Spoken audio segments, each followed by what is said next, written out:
भक्त की दृष्टि में कोई भी दुख ऐसा नहीं जो सह करके अपने आराध्य देव को न प्राप्त करे। आराध्य देव की प्राप्ति के लिए संघर्ष सहना अत्यंत आवश्यक है, कष्ट सहना। जो अंदर जलन हो रही, जो विकारों की जलन हो रही, सहो भाई, इनकी पूर्ति से कुछ नहीं होगा। इनको से एक बार लड़ जाओ, एक बार निकल जाओ तो जन्म जन्म की लड़ाई जीत जाओगे। जिसकी शुद्ध भक्ति होती है उसको अपने प्यारे के नाम जप के सिवा कुछ अच्छा ही नहीं लगता है। बस उसकी लीला कोई सुना दे, उसके गुणों की चर्चा करा दे, उसकी रूप माधुरी का चिंतन करे। तो मेरे प्रभु का स्वभाव है कि जो प्रभु को जपते हैं प्रभु उनको जपते हैं। ये बात समझ लो। आप प्रभु की लीला कथा सुन रहे हैं, प्रभु आपकी को देखकर इस भाव से, जब हमारा हृदय पवित्र होता है तभी हम भगवान को भाव से बच पाते हैं। अभी भाव नहीं, अभी तो भाव की केवल बातें सुन सुना के बातें करते हैं, भाव नहीं जागृत हुआ। भाव जागृत होने पर इन तीन पर आपका महत्व नहीं रह जाएगा। स्वजन संबंधियों पर, अर्थ के द्वारा प्राप्त होने वाले भोगों पर, और इष्ट देव से बिलक साधनाओं पर, इन पर आपका राग नहीं रह जाएगा। ये पहचान है भाव की। आराध्य देव पर ही केवल, जैसे गोस्वामी जी कहते, बने तो रघुबर ते बने, बिगड़े तो भरपूर, तुलसी औरन ते बने, ताबन वे पे धूर। जब तक नाशवान पदार्थों में महत्व रहेगा, ये जो श्लोक है कि जिस प्रकार से भक्त मेरी शरण में आता है, मेरा भजन करता, मैं वैसे ही उसका भजन करता हूं। नाशवान पदार्थों का महत्व देने से हमारा मन अपवित्र हो जाता है। नाशवान पदार्थों के भोगने से हमारी इंद्रियां और तन अपवित्र हो जाता है, हमारे कर्म अपवित्र हो जाते हैं। तो जन्म निश्चित हो गया अगला। और जब हम भगवान की शरण में आते हैं, भगवत नाम जप करते हैं, भगवत शरणागत होते हैं, भगवत भक्तों का संग करते हैं, तो सारी मलिनता नष्ट हो जाती है। तन की, मन की, स्वभाव की, सब मलिनता नष्ट हो जाती है। इस बात को समझिए। शरीर, इंद्रियां, मन, बुद्धि, पद, योग्यता, अधिकार, धन, जमीन, जितनी भी ये सब हैं, इनमें रुचि, आसक्ति, ये तुम्हारे मन को पवित्र कर देगी, तन को अपवित्र कर देगी, स्वभाव को अपवित्र कर देगी। अगर इन्हीं सभी को प्रभु को समर्पित करके कर्तव्य कर्म का पालन करते हुए नाम जप करोगे तो सब कुछ पवित्र हो जाएगा। जैसे जड़ मिठाई कभी ऐसे लगाने वाली नहीं होती, लेकिन जब प्रभु को अर्पित करते हैं तो प्रसाद हो जाती है। मांग करके किनका मिलता है तो बड़ा आनंद का अनुभव होता है, मेरे प्रभु का प्रसाद है। ऐसे ही शरीर, इंद्रिया, मन, बुद्धि, पद, योग्यता, अधिकार, धन, जमीन, जो कुछ भी है उसे प्रभु को अर्पित करके अपने कर्तव्य का पालन करते हुए जो नाम जप करता है, उसका तन पवित्र, उसका मन पवित्र, उसका स्वभाव पवित्र, उसकी सब वस्तुएं पवित्र हो जाती है। अब तो वैसी निष्ठा नहीं दिखाई दे रही है, होगी किसी के अंदर। पहले महापुरुषों में देखा, जैसे श्री चतुर्भुजदास जी महाराज जो सेवक जी के मित्र थे, अगर जिस गांव में गए वहां अगर वैष्णव नहीं है, कंठी तिलकधारी, तो उस गांव के कुएं का पानी भी नहीं पिएंगे, ऐसी निष्ठा रखते थे। यहां एक भी वैष्णव नगर में नहीं थे। नगर क्या है, ये भूतों का डेरा है। फिर जहां भगवान का भक्त नहीं, भगवान का भजन नहीं, नाम कीर्तन नहीं, उस नगर का पानी नहीं पीते थे। ये उनके चरित्र में आया है। बहुत पवित्रता का निर्वाह महापुरुष जन भजन के लिए करते थे। गले में कंठी नहीं, मस्तक पे तिलक नहीं, तो हाथ से पानी पीने की रुचि नहीं है। ऐसी निष्ठा में ही तो सब। इसी निष्ठा का प्रभाव दैवी शक्ति को भी परास्त कर दिया। एक दिन एक नगर से निकल रहे थे तो देखा एक आदमी चिल्ला रहा था, रो रहा था, उसके हाथ पीछे बंधे हुए थे और बड़ा ढोल नगाड़ा बज रहा था, उसको घसीटते हुए ले जा रहे थे। चतुर्भुज दास जी मंडली के सहित मुरली मनोहर अपने ठाकुर को लेकर, मुरलीधर को, वो विचरण करते थे। तो उन्होंने लोगों से पूछा, ये आदमी इतना त्राहिमाम बोल रहा है, इसका कोई साथ क्यों नहीं दे रहा, इसको क्या? तो बोले ये देवी के बलि चढ़ाने के लिए ले जाया। देवी की बलि? कहां है मंदिर? गांव के बाहर है। वाह, पहले उसको रुकवा दिया। इतना भजन का तेज था, रुकवा दिया। दरवाजे पे गए और कहा, ये तुम मां हो? कैसी मां हो जो तुम अपने बच्चों की हत्या करवाकर मुस्कुराना सीखती हो? तुम मां हो, इसका मतलब है तुम्हारे अंदर ममत्व नष्ट हो चुका है। चाहे कोई भी सृष्टि का जीव हो, वो तुम्हारा बेटा होता है। कुपुत्रो जायते क्वचित् कुमाता न भवति। ये कैसा न्याय आपका कि आपके सामने आपके बेटे को बंदी बनाकर बलि दिया जा रहा है, आप प्रसन्न मुद्रा में हो। वहां के पुजारी ने कहा, आप अंदर नहीं घुस सकते। बोले ये अंदर नहीं रह सकते। ठाकुर जी को साथ लेके देवी जी बाहर निकल आए, ठाकुर जी को सिंहासन पे विराजमान किया। उनके भागवतिक वैष्णव तेज भजन के प्रताप से लिखा हुआ है भक्तमाल जी में भी, जहां भी उनका चरित्र चतुर्भुज दास जी का, ऐसे हरिव्यास देवाचार्य जी। तो देवी जी ने कहा, क्या आदेश है हमारे लिए? देवी जी ने कहा। तो उनका पहले यहां के राजा को बोलो कि आज के बाद अगर यहां बलि चढ़ी तो सर्वनाश तुम ही करोगी, बोलो जाके। यही राजा को जाकर के देवी जी ने भय दिखाया और कहा अगर आज के बाद किसी भी जीव की हमारे ऊपर बलि चढ़ाई गई तो अब हम वैष्णवी हो गई है, आज के बाद। हाँ, अगर बलि चढ़ानी तो नारियल नींबू आदि, ये नहीं, जीवों की बलि नहीं। कंठी बांधी देवी जी के और श्री जी के चरणारविंद की आसक्ति का मंत्र दिया देवी जी को चतुर्भुजदास जी ने। ठाकुर मुरलीधर को वहां विराजमान करके नाम कीर्तन बंद करा दी, प्रथा मुक्त करवा दिया, जो बलि के लिए लाए। नाम बल, भजन बल। यदि आप प्रभु का आश्रय नहीं लिए, नाम जप नहीं कर रहे, तो यही शरीर, इंद्रियां, मन, बुद्धि, पद, योग्यता, अधिकार, धन, जमीन, ये तुम्हारे तन को मलिन, मन को मलिन, स्वभाव को मलिन और अगला जन्म निश्चित। जैसे कोई कहता है हम तो पिछले जन्म को मानते नहीं, अगले जन्म को मानते ही नहीं, तो तुम्हारे मानने ना मानने से सृष्टि चल रही क्या? कि तुम मानोगे तो सृष्टि चलेगी, नहीं तो बंद हो जाए। हम मानते नहीं सूर्योदय होता है तो सूर्योदय बंद हो जाएगा क्या तुम्हारे मानने ना मानने से? क्या ईश्वर का संविधान और शासन आंख मूंदने से टल जाएगा क्या? तुम्हारे ऐसा कहने से टल जाएगा क्या? अगर नहीं मानते हो तो है कोई परम शक्तिशाली जो बरबस जीव को उसके कर्म को भुगवा रहा है कोई कर्म का प्रबल फल देने वाला महान ईश्वर जो सुख और दुख के चक्र में पूरी सृष्टि को फंसाए हुए है। उसी से मुक्त होने के लिए वही है एकमात्र जिसका आश्रय ले लो। भक्त को भगवान के स्वरूप का ज्ञान, भगवान का दर्शन, भगवान के साथ खेल खेलने का सौभाग्य, ये तीन बातें जो प्राप्त होती है ये ज्ञानी को नहीं प्राप्त होती है। भगवान के प्रेम स्वरूप, भगवान का दर्शन, संभाषण और भगवान के साथ खेलना, ये नहीं। ये बड़ी दुर्लभ बात भक्ति से प्राप्त होती है, इसलिए सर्वोपरि भक्ति। जो भगवत परायण भक्त है उसमें शरीर और संसार की आसक्ति नहीं रहती। देख लो, शरीर और संसार की आसक्ति नहीं रहती। इस भगवत परायणता के लिए हठपूर्वक बहुत नाम जपा जाए तब ये जागृत होती भगवत परायणता। हठपूर्वक शब्द आया है, हठपूर्वक हमको नाम जप करना बहुत कठिन है। नाम जप करना, बातें बना लेना अलग बात है, नाम जप करना बहुत कठिन है। अगर नाम जप हठपूर्वक करोगे तो संसार शरीर की आसक्ति नष्ट हो जाएगी, भगवत परायण हो जाओगे, भगवान के तत्व का ज्ञान हो जाएगा, भगवान से प्रेम हो जाएगा, भगवान का साक्षात्कार हो जाएगा, भगवान से वार्ता होगी, भगवान के साथ खेलोगे। जब भगवत परायणता जागृत होती है तो कुत्ता, गधा, चांडाल जहां दृष्टि जाती है वहां श्री कृष्ण दिखाई देते हैं। विद्या विनय संपन्ने ब्राह्मणे गविहस्तनी स्वनी चय सुपाके चा पंडिता समदर्शिना, यह तत्व बोध हो जाता है भक्त को, क्योंकि उसकी दृष्टि भगवत स्वरूप हो गई तो पूरी सृष्टि भगवत स्वरूप हो गई। किसकी? जो हठपूर्वक नाम जप करता है। हठपूर्वक मतलब स्वाद नहीं मिल रहा, कोई रुचि नहीं, पर गुरुदेव ने कहा इसलिए मुझे जप करना ही है। जब बिना किसी प्रयास के भगवत स्मरण चलने लगे, बिना कोई अटकल लगाए कि अरे सब में भगवान है और भगवान दिखने लगे, तो समझ लेना चाहिए कि अब हमारा कार्य पूरा हो गया है। सर्वत जैसे साधक देखेगा तो पहले स्त्री पुरुष दिखाई देगा, फिर भावना करेगा कि इसमें श्री भगवान है, लेकिन परिपक्व जब हो जाएगा तो ये ढांचे नहीं दिखाई देंगे, केवल भगवान दिखाई देंगे। साधक हठपूर्वक भजन करता है, लेकिन जब परिपक्व अवस्था आती है तो भजन करना, सोचो कितना आनंद होगा। भजन करना नहीं पड़ रहा, स्वाभाविक भजन हो रहा है, स्वाभाविक स्मरण हो रहा है। देखो, जल जड़ है, जल तत्व जड़ है, पर इस जल में जब रगड़ पैदा की जाती है तो बिजली पैदा हो जाती है। इसी प्रकार जो भक्त इस जड़ जिह्वा में नाम की रगड़ पैदा करते हैं तो इसे आध्यात्मिक अग्नि पैदा हो जाती है।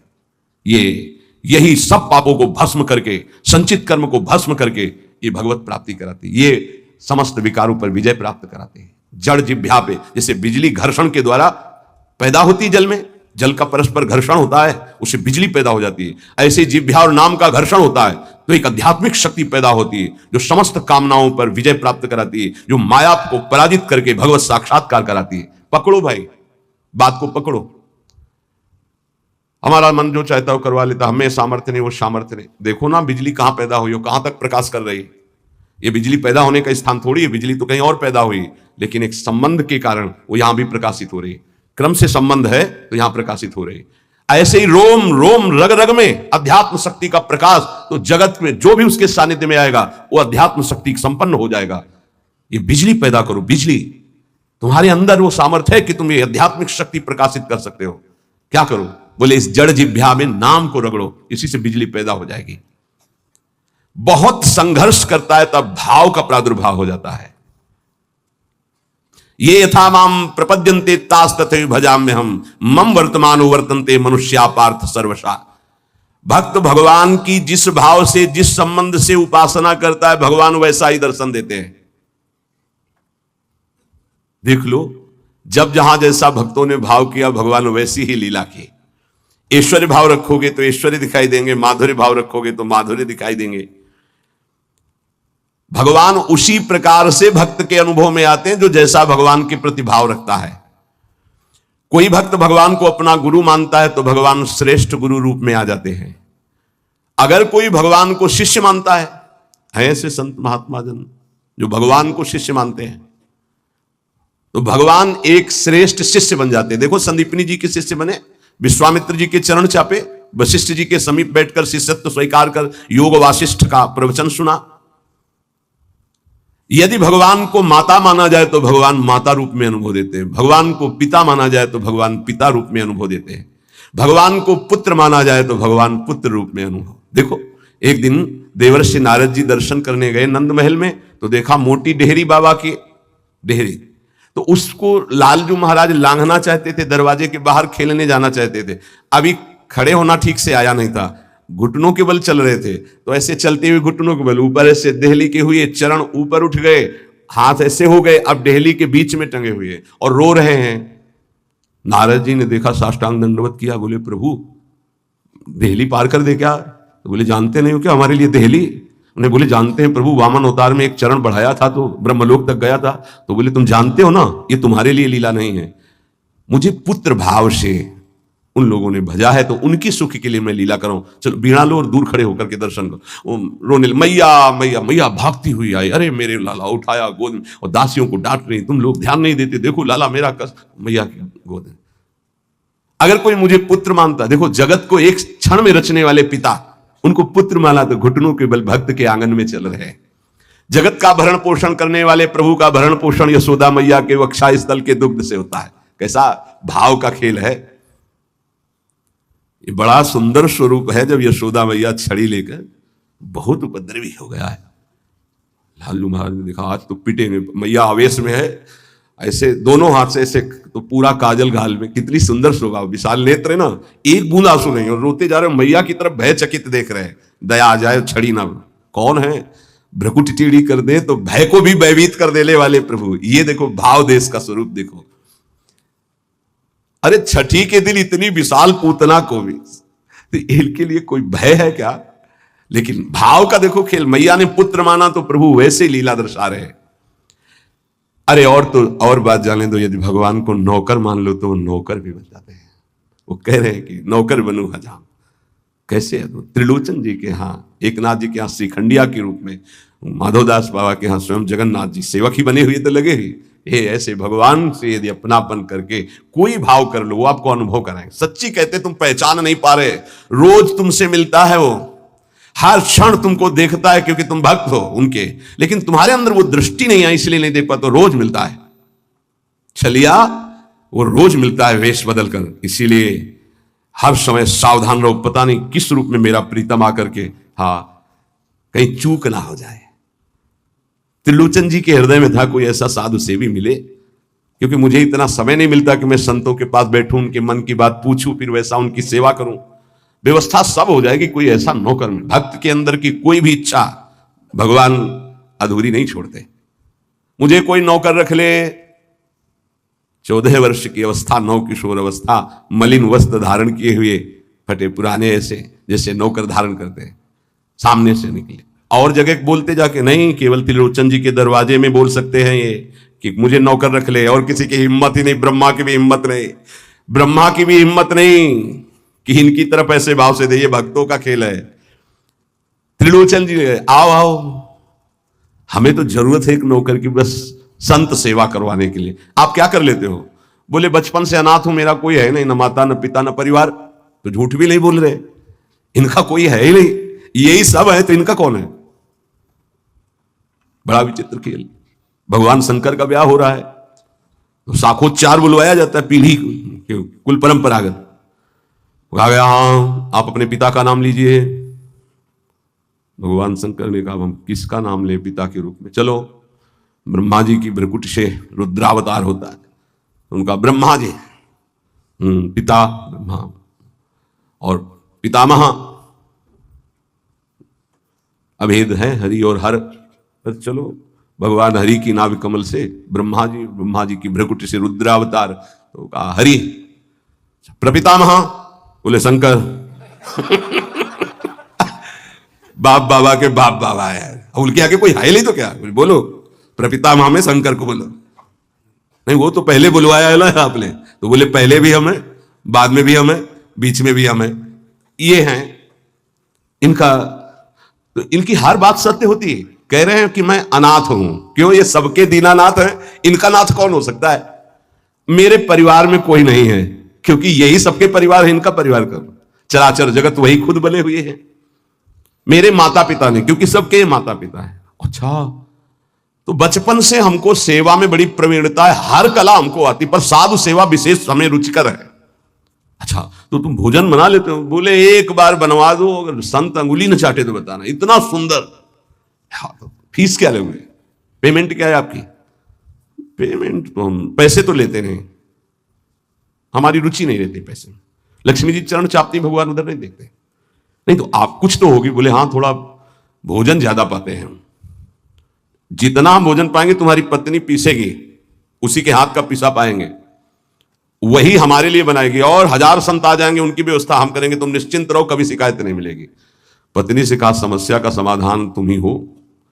तो उनका कितना? आधा किलो आटे की रोटी पाएंगे। तो उनका इस भूल में मत रहना, अगर हम भरपेट पाएंगे तो 3-4 किलो तक पहुंच सकता है, हमें पीसना पड़ेगा। बोले शर्त है अगर इतना कर सकती हो तो। और कभी किसी से कहोगी नहीं, अगर कह दिया तो फिर मैं नौकरी में नहीं रहूंगा।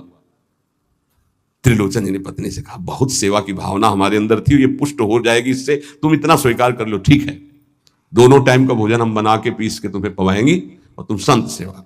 भगवान जैसे किसी के मन में चल रहा है कि आज बढ़िया कढ़ी बनती है ऐसी ऐसी, तो भगवान वैसे ही बना के सबकी सेवा में रत। अब तो वहां संत समाज आती, खूब नाम कीर्तन, खूब कथा। त्रिलोचन जी निहाल हो गए कि मुझे, और नाम पूछा तुम्हारा नाम क्या है? तो बोले अंतर्यामी। अंतर्यामी, जब से अंतर्यामी ये सेवक पधारा तब से जो संत सेवा हुई, मन नाच पड़ा। भगवान को बार बार धन्यवाद देते, प्रभु ऐसा सेवक भेज दिया। ये नहीं समझ पा रहे थे कि जिनको धन्यवाद दे रहे वही है ये। अब सुबह का पीसना 10 बजे तक पीस कर बना के खवाया, बर्तन मांजा, शाम के फिर पीसने का नंबर, क्योंकि उतना ही पाना है। वर्ष भर हो गया, कहीं जाने को नहीं मिला। एक दिन आया कि दोपहर थोड़ा समय में तो निकले, बगल में पड़ोसन मित्र थी उसके, वो गए। तो उन्होंने कहा कि बहन बहुत दुबली हो रही हो, कुछ बात तो है ही है, विचित्र चरित्र है। वो यही कहेंगे, कहना नहीं किसी से, पूरी बात ऐसे फैल जाएगी। क्योंकि महाराज ये स्वभाव रखा गया है। महाराज युधिष्ठिर जी ने ये शाप दे दिया था। जब सबको अर्घ दान दिया जा रहा था तो माता कुंती ने कहा कि बेटा कर्ण को भी अर्घ दान दे दीजिए, जो पित्त तर्पण आदि के मंत्रों द्वारा। तो उनका उसके कारण ही पूरे वंश का, कौरवों के विनाश हो गया। अगर वो साथ ना देता तो कभी हमसे युद्ध ही नहीं होता। ऐसे विपक्षी के लिए आप कैसे बोल दिए कि आप उसको पित्त तर्पण करो इस समय? माता आपकी बुद्धि कैसा निर्णय कर रही है? ऐसे धूर्त को तुम कह रहे हो कि मैं, जो द्रौपदी के लिए गंदे वचन बोला, जिसके बल से बलवान होकर दुर्योधन ने युद्ध किया, न जाने क्या क्या कष्ट सहना पड़ा। तो उनका बेटा तुमसे छुपाया था एक बात है। क्या? वो तुम्हारा बड़ा भाई है। कर्ण मेरा बड़ा भाई?